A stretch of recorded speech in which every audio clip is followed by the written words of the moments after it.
sont les enjeux des négociations pour le prochain sommet, et on terminera sur deux points, la mobilisation citoyenne, mais j'ai oublié de rajouter un point là.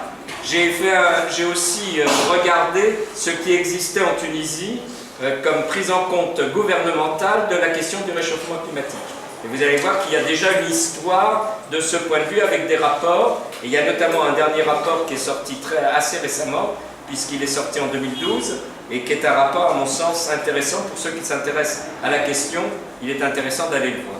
Et je finirai sur les questions de mobilisation citoyenne en essayant de vous montrer le fait que cette question du réchauffement climatique n'est pas une question simplement à poser au niveau des gouvernements mondiaux, mais c'est une question qui concerne l'ensemble des sociétés et qui, pour être résolue, ne peut pas être résolue seulement par des politiques publiques au niveau national, mais doit être résolue aussi par la mobilisation des citoyens et le changement des citoyens, des associations et des entreprises d'ailleurs, et des collectivités locales bien sûr, et par les changements de politique à tous ces niveaux-là.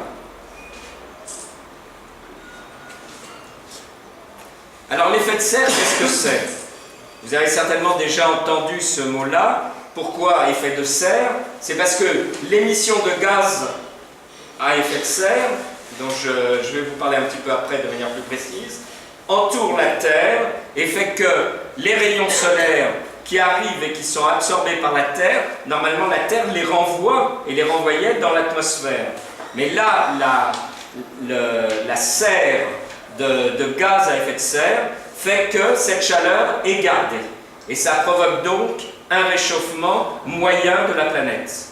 On est déjà à plus de 0,7, mais je reviendrai sur le chiffre exact, 0,7 degrés Celsius de réchauffement moyen par rapport au milieu du 19e siècle. Il faut savoir que les grands bouleversements climatiques qui ont eu lieu avec l'extinction des dinosaures, avec des grands bouleversements, sont sur des différences de température moyenne de la planète qui ne sont pas énormes, qui sont de l'ordre de 2-3 degrés. Ce n'est pas énormément plus. Et vous allez voir que là, l'activité humaine est en train de nous emmener peut-être dans le mur de ce point de vue-là, si on ne réagit pas rapidement. Est-ce que le schéma vous parle suffisamment? Alors, quels sont les gaz à effet de serre? Alors, il y a la vapeur d'eau, mais la vapeur d'eau a une durée de vie de moins d'1 an, donc se dissipe assez rapidement. Par contre, il y a le dioxyde de carbone, le CO2, qui lui est produit notamment par la combustion du charbon, par l'utilisation du pétrole, etc. Et le CO2, lui, a une durée de vie de 100 ans. C'est-à-dire qu'aujourd'hui, dans l'atmosphère, les gaz à effet de serre en gaz carbonique qui sont présents ont été émis en 1914. Ça veut donc dire qu'il y a un effet retard de ce point de vue qui est un effet très préoccupant. Alors après, les autres sont de durée moins importante, donc, et en plus de proportions moins importantes dans l'atmosphère. Mais enfin, le méthane est aussi, par exemple, il y a beaucoup de méthane qui est retenu dans le permafrost. Le permafrost, c'est les plaines gelées de Sibérie. Et s'il y a du réchauffement climatique, ça risque de dégeler ces plaines de Sibérie, donc réémettre du méthane supplémentaire dans l'atmosphère. Mais vous verrez, il n'y a pas que ce phénomène-là, mais il y a des boucles de rétroaction, ce qu'on appelle des boucles de rétroaction qui peuvent se produire, où le réchauffement climatique va lui-même produire, en dehors de l'activité humaine, mais la relibération de CO2. Par exemple, il y a beaucoup de CO2 qui est dans les océans, au fond des océans. Le réchauffement des océans risque également de libérer de ce CO2 qui est actuellement capté par les océans. Donc on peut rentrer là dans des boucles qu'on ne maîtrise plus. Le réchauffement induisant de nouvelles émissions qui entraînent du réchauffement, etc. Vous voyez le type de problème.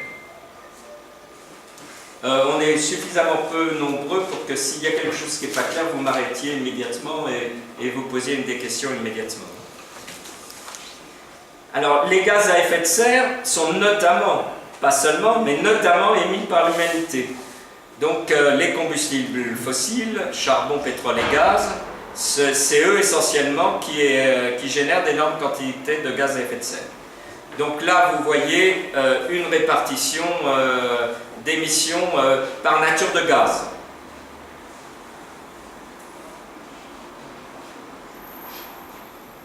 C'est essentiellement la combustion des énergies fossiles, charbon, pétrole, gaz, qui aujourd'hui dans l'humanité ont une importance énorme du point de vue de la production d'électricité notamment, hein.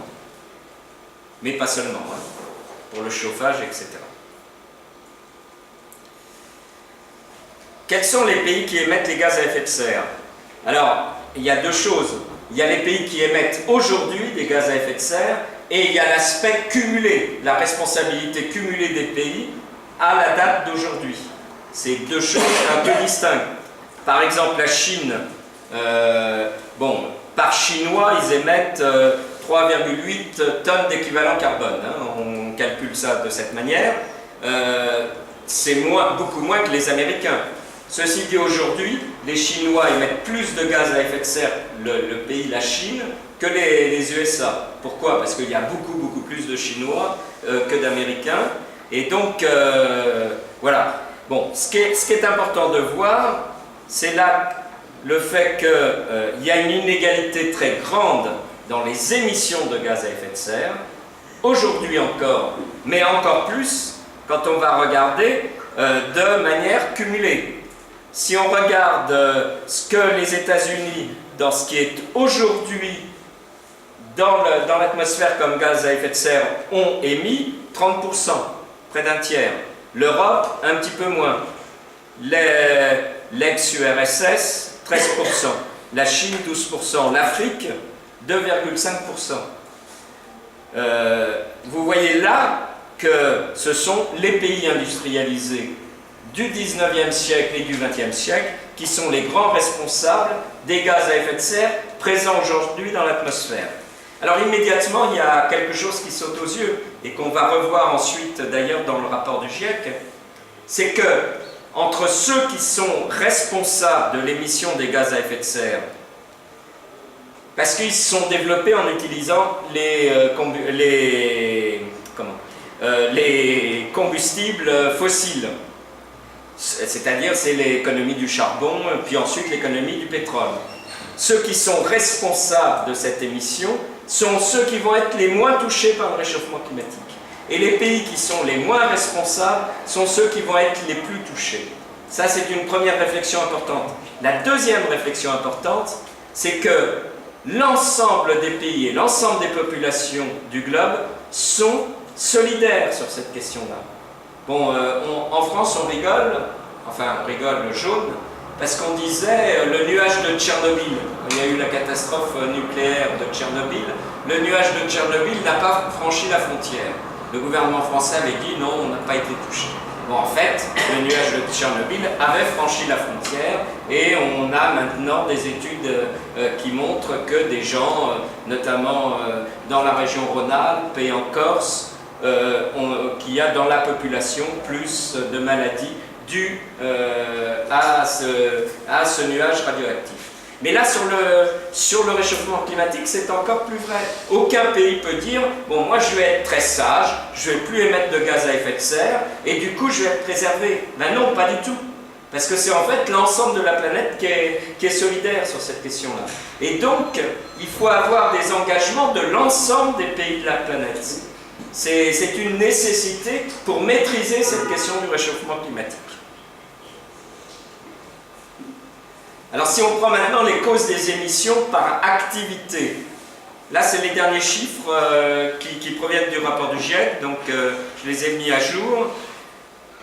La production d'énergie, 35%, l'agriculture et la déforestation, parce qu'il y a des formes d'agriculture et l'élevage aussi, hein. L'élevage concentré de bovins par exemple est émetteur de méthane.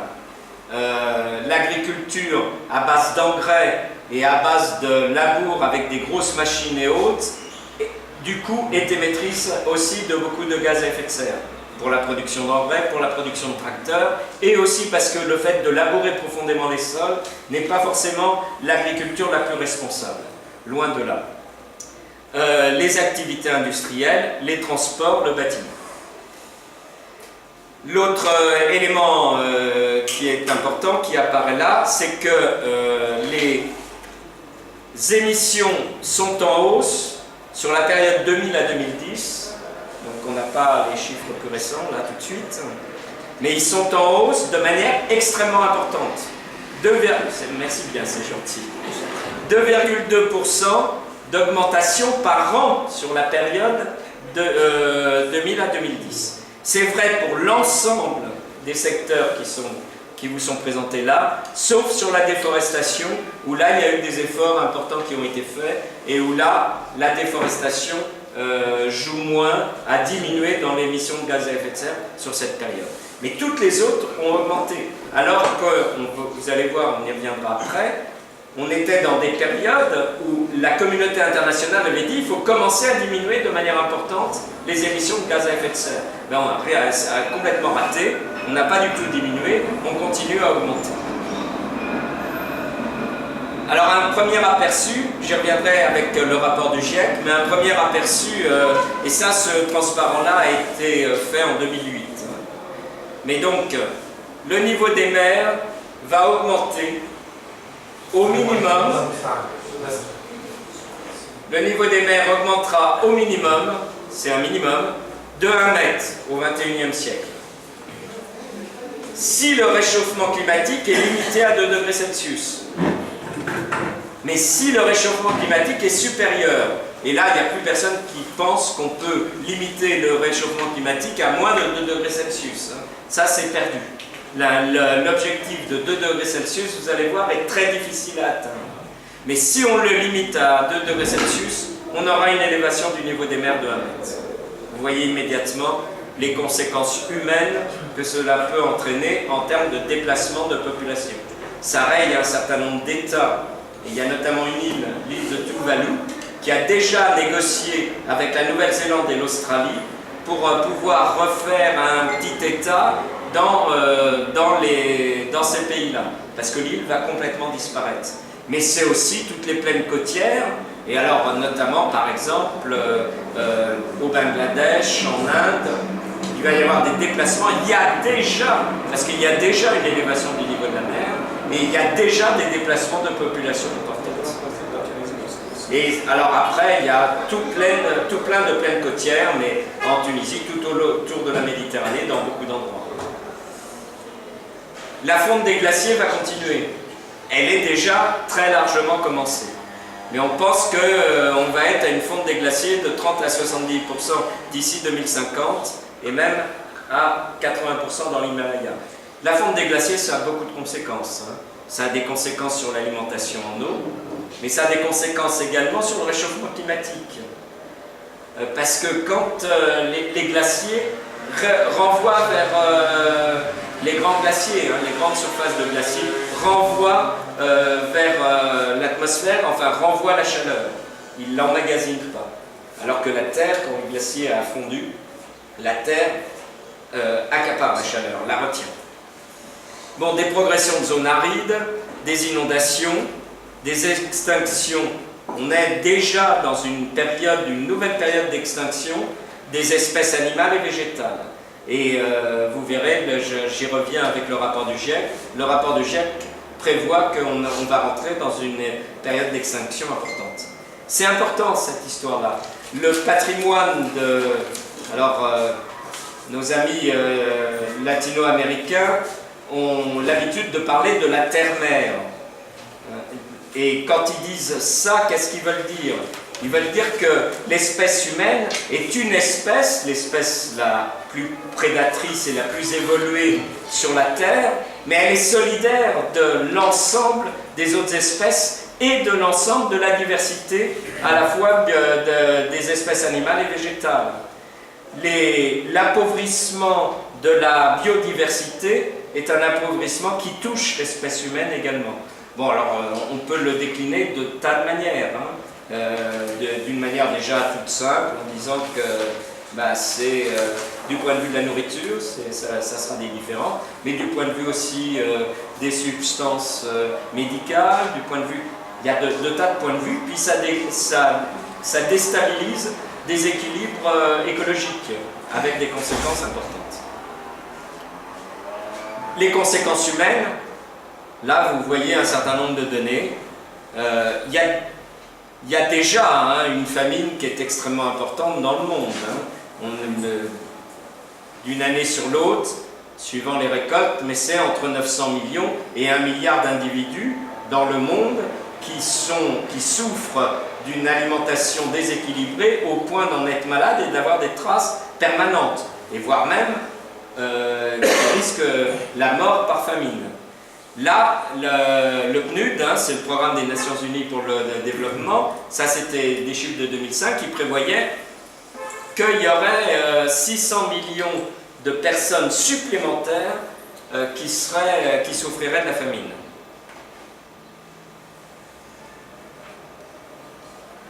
Extension des pandémies, comme le choléra, le malaria, le paludisme, là aussi c'est des estimations du Programme des Nations Unies.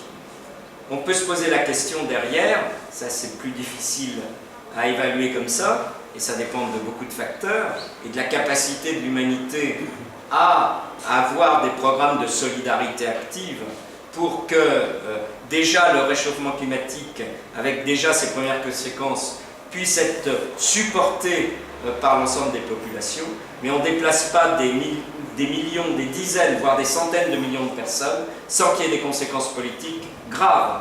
Vous verrez dans le rapport aussi, j'y reviendrai un peu, mais les zones de production des céréales vont bouger. La production mondiale de céréales va va baisser au XXIe siècle. Ça peut avoir aussi des conséquences en termes de conflits armés. Parce que la question de la nourriture a toujours été un des éléments des conflits, depuis le début de l'histoire de l'humanité. Alors, je passe donc sur cette deuxième partie qui est l'histoire des relations internationales. Alors, il y a le sommet de la Terre qui est, je vous ai dit, donc à partir des années 60, il commence à y avoir des savants qui disent oula, attention. Alors c'est vrai sur les questions climatiques, c'est vrai sur d'autres questions, sur l'épuisement des ressources. Il y avait le Club de Rome qui a fait un rapport qui avait marqué l'opinion également dans les années 60, en disant la phase d'expansion économique comme on l'a connue de 1945 aux années 60, ne sera pas une phase qui va durer comme ça de manière linéaire. Il y a des tas de questions à se poser. Il y a des épuisements de minéraux, il y a des épuisements de ressources minières, etc. Et il y a aussi des épuisements des ressources énergétiques, carbone. Le pétrole, le gaz, le charbon ne sont pas non plus des ressources sans limite. La question on pourra peut-être en parler si vous le souhaitez, mais la question des gaz de schiste comme solution miracle, il y a des grandes firmes internationales qui viennent d'abandonner l'exploitation des gaz de schiste en Pologne, qui était un pays qui était vu comme un Eldorado de ce point de vue-là, parce que ça pose beaucoup de problèmes, il y en a moins que ce qu'on pensait. Alors je sais qu'en Tunisie, il y a aussi l'espoir de trouver des gaz de schiste, et je crois que le gouvernement y met et signe des accords avec des compagnies étrangères à ce sujet. Attention, on pourra en parler si vous le souhaitez, mais ça pose des tas de problèmes. D'abord, les ressources ne sont pas si importantes que certains peuvent vouloir le penser, et puis en plus, derrière, l'exploitation actuellement ne se fait que par une seule technique, qui est d'impulser de l'eau et des produits chimiques sous forte pression, ce qui a comme conséquence de polluer les nappes phréatiques. Et la question des nappes phréatiques en Tunisie, par exemple, est une question essentielle, puisque tout le centre et tout le sud tunisien souffrent énormément du manque d'eau. Et si en plus on commence à polluer les nappes phréatiques, ça ira encore plus mal. Donc c'est une question sur laquelle je vous alerte également. Alors le sommet de la Terre de Rio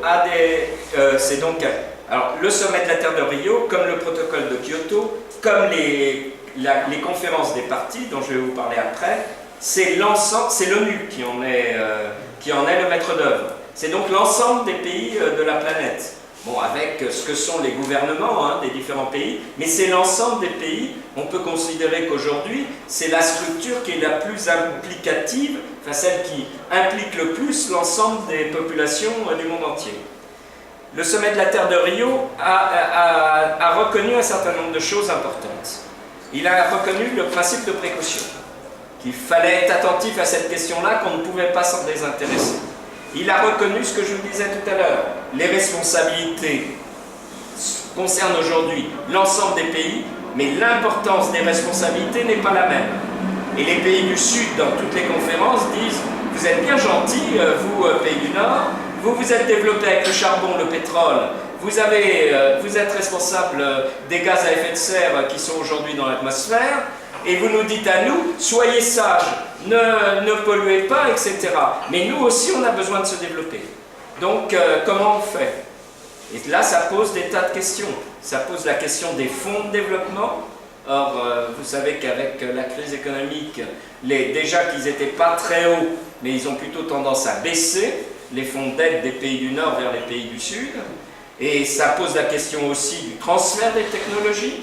Est-ce qu'on fait du transfert de technologies pour aider les pays du Sud à se doter de technologies propres, mais avec des transferts gratuits, ou est-ce qu'on est toujours dans la sphère marchande comme actuellement? Enfin, ça pose l'ensemble de ces questions-là. Et c'est donc le principe du droit au développement, ça. Et donc il a décidé, ce sommet de la Terre de Rio, de mettre en place une convention cadre des Nations Unies sur les changements climatiques, ce sigle barbare, CCNUCC, ça veut dire Convention cadre des Nations Unies sur les changements climatiques. Ça, c'est le sigle en français. En anglais, je ne sais plus comment il est, mais il n'est pas exactement pareil, puisque l'ordre des mots n'est pas le même. Mais c'est pas grave. Et donc, la mise en place des COP, conférence des parties. La conférence des parties, c'est l'ensemble des gouvernements du monde entier. La suite, il a quand même fallu 5 ans, mais c'est le protocole de Kyoto. Donc le protocole de Kyoto définit une première période d'effort conjoint de l'ensemble des pays développés. Il dit, sur la période 2005-2012, on va demander un effort aux pays développés. Sur la période 2012-2020, on demandera l'effort à l'ensemble des pays du monde.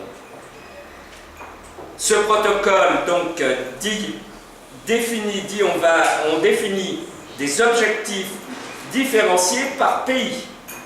Tel pays doit diminuer ses émissions de gaz à effet de serre de temps, tel pays de temps. Il disait même que dans ce protocole de Kyoto, il disait même si un pays ne respecte pas ses engagements, il est susceptible d'amende internationale. Ça n'a jamais été mis en place. Les objectifs qui ont été définis n'ont jamais été respectés. Les États-Unis, à cette époque-là, c'était Clinton qui était président, au moment en 97. En 98, c'est Bush, je crois, qui arrive aux États-Unis. Bush dit « Le mode de vie américain n'est pas négociable. Donc je ne signe pas le protocole de Kyoto. » Donc le protocole de Kyoto a été signé par j'ai plus le chiffre exact, 120 ou 130 pays sur les 193 de l'ONU, enfin 193 aujourd'hui, à l'époque il y en avait quelques-uns, mais bon, sur à peu près ce nombre de pays de l'ONU, mais les États-Unis ne l'avaient pas signé. C'est un des pays les plus en cause sur la question. Et il y avait une deuxième chose dans le protocole de Kyoto. Donc ça, l'ensemble de ça, des engagements du protocole de Kyoto, c'est très positif. Par contre, la deuxième chose, ça ne l'est pas. Parce que la deuxième chose, on est en pleine phase du libéralisme, du capitalisme libéral international triomphant. Et il y a cette idée que les mécanismes de marché sont les meilleurs mécanismes, que les problèmes de réglementation, tout ça, c'est des freins, ça ne permet pas aux forces économiques de jouer librement la concurrence, et que c'est donc pas le meilleur moyen d'être efficace. Alors le meilleur moyen d'être efficace, c'est quoi? C'est de dire on va créer des droits à polluer. Ces droits à polluer, on les attribue à chaque pays, puis après, dans chaque pays, à chaque branche d'industrie, puis dans chaque branche d'industrie, à chacun des grosses industries dans un premier temps, et on les attribue en respectant les objectifs qu'on s'est fixés. Ce qui veut dire que ça implique que chacun a des droits à polluer un peu moins que ce qui polluait l'année précédente et qui doit donc diminuer sa pollution. Mais ces droits à polluer, on peut les vendre ou on peut les acheter. Et l'idée étant que dans certains secteurs, ça coûtera moins cher de réduire beaucoup et donc ça permettra à une entreprise dans un autre secteur où ça lui coûterait plus cher de réduire, au lieu de réduire, d'acheter à celle qui aura fait le plus d'efforts. C'est un peu les principes des économistes libéraux, hein, qui étaient de dire si on laisse le marché libre, eh bien les choses seront produites au moindre coût et ça sera bénéfique pour tout le monde. Sauf que ça ne marche pas. Sauf que ce mode de fonctionnement-là ne marche jamais et qu'il n'a pas marché là non plus. Et les droits à polluer fonctionnent très très mal aujourd'hui. Et ça, c'était l'aspect négatif de Kyoto. Alors, qu'est-ce que disait l'objectif décidé dans le protocole de Kyoto? C'est de... Alors, l'idée qu'il y a déjà à cette époque-là, et qu'on va revoir avec les rapports du GIEC, c'est que si on limite à 2 degrés Celsius, on voit à peu près ce qui se passe. Tous les modèles fonctionnent et disent on peut tenir à 2 degrés Celsius. Ça a déjà des conséquences négatives. Hein. 1 mètre d'élévation du niveau des mers, des zones plus arides, des ressources en eau plus difficiles, etc. Mais on maîtrise. Après 2 degrés Celsius, on ne sait pas ce qui se passe. Je vous parlais des boucles de rétroaction tout à l'heure.